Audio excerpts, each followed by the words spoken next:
మహబూబాబాద్ జిల్లా కోడూరు మండల కేంద్రంలో దొడ్డి కొమరయ్య విగ్రహం ఆవిష్కరించారు. కురుమ సంఘం ఆధ్వర్యంలో డోలీ వాయిద్యాల కళాబృందం నృత్యాలతో మండల కేంద్రంలో భారీగా ర్యాలీ నిర్వహించారు.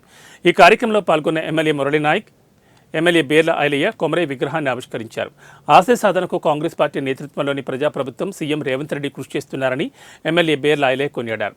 ఉమ్మడి వరంగల్ జిల్లాలో దొడ్డి కొమరయ్య పుట్టడం గర్వకారణమని అన్నారు. వరంగల్ జిల్లాలోని విమానాశ్రయానికి దొడ్డి కొమరయ్య అని పేరు పెట్టాలని డిమాండ్ చేశారు.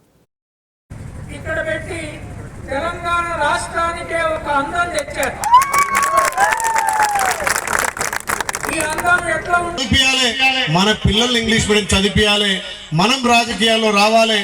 రాజకీయాలలో ముందుకు వచ్చినప్పుడే మనం 10 మందికి సేవ చేయగలుగుతాం, 10 మందికి న్యాయం చేయగలుగుతాం. కాబట్టి మీ బిడ్డగా ఆ దొడ్డి కొమరయ్య ఆశీర్వాదంతో, ఆయన పోరాట పటిమతోటి ఇవాళ నేను ముందుకు వచ్చినా కాబట్టి మీ బిడ్డగా ఎమ్మెల్యే గెలవగలిగిన ప్రభుత్వం గుర్తించి నన్ను విప్పుగా ఇచ్చింది కాబట్టి ముందుకు పోతున్నాం. రేపు నేను అంటున్నా, మా మురళిని అడుగుతున్నా, మీరందరూ ముందుకు వస్తే ఆయన డబ్బులు ఇప్పిస్తారని చెప్పి, నేను జాతి బిడ్డగా డీడీ కట్టిన వాళ్ళకు డబ్బులు ఇప్పియాలని చెప్పి ముఖ్యమంత్రి దానికి చెప్పినా కానీ దాంట్లో అవకతవకలు చాలా జరిగినాయి. అందులో ఏబిసిడి అని వర్గీకరణ చేసి అప్పుడు గొర్రెల డీడీలు గొర్రెలు ఇచ్చారు. కానీ అప్పుడు కట్టిన క్రమంలో వాళ్లకు ఏ రకంగా బెనిఫిట్ కాలే.